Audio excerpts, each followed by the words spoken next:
नमस्कार, मी आहे निगळ पेडणे येथे आहे। तुम्ही मागे पाहू शकता की पाण्याचा रंग आपल्याला तांबडा दिसत आहे। हे जे पाणी आहे मोपा एअरपोर्ट जे डोंगराळ भागातून वाहून इथे खाली आल्यामुळे ही अशी आपल्याला दृश्य पाहायला मिळते। एकंदर तुम्ही मागे पाहू शकता हे दोन्ही बाजूने जे पाण्याचा जे प्रवाह येत आहे ते मोपा एअरपोर्ट जे मनोहर इंटरनॅशनल एअरपोर्ट इथे जे पठारात जे पाणी असतं ते पाणी सगळं वाहून गावात येत असताना आपल्याला पाहायला मिळते। तुम्ही इथे मागे पाहू शकता ही जी शेड आहे ती गणपती विसर्जन शेड आहे। इथे लोक जे गणेश विसर्जनासाठी इथे लोक ही शेड बांधलेले आहेत। आता सध्या आपल्याला ही जी शेड जी आहे पाण्याखाली गेलेली आपल्याला पाहायला मिळते। एकंदर पेडणे तालुक्यातील विविध भागात आपल्याला आज कंटिन्यू जे पाऊस लागले सलग सकाळपासून जे पाऊस लागल्यामुळे विविध भागात आपल्याला रस्ते जे आहेत पाण्याखाली गेलेले आपल्याला पाहायला मिळतात। आणि त्याचबरोबर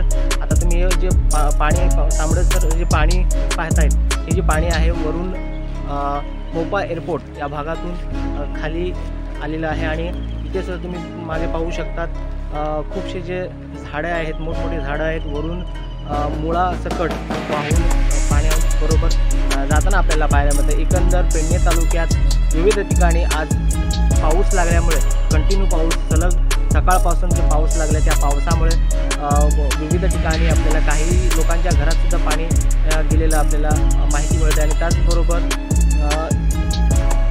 तेरेकुल नदी आहे, तेरेकुल नदीचं पातळी जी आहे ती लेवल जे आहेत वाढताना आपल्याला पाहायला मिळतं। एकंदर जी पाऊस आता येणाऱ्या 2-3 दिवस सलग पाऊस पडण्याची शक्यता आहे। आणि त्याचबरोबर जे असं जर पाऊस लागत राहिलं तर पेडणे तालुक्यातील काही जे भाग आहेत इब्रामपूर, हसापूर, चांदेल, निगळ पेडणे या भागातील लोकांच्या जीवावर धोका येण्याची शक्यता आहे। कारण मोपा एअरपोर्टवरून जे पाणी येतं वाहून येते जे पाणी लोकांच्या घरात जाण्याची शक्यता लोक व्यक्त करताना आपल्याला पाहायला मिळते।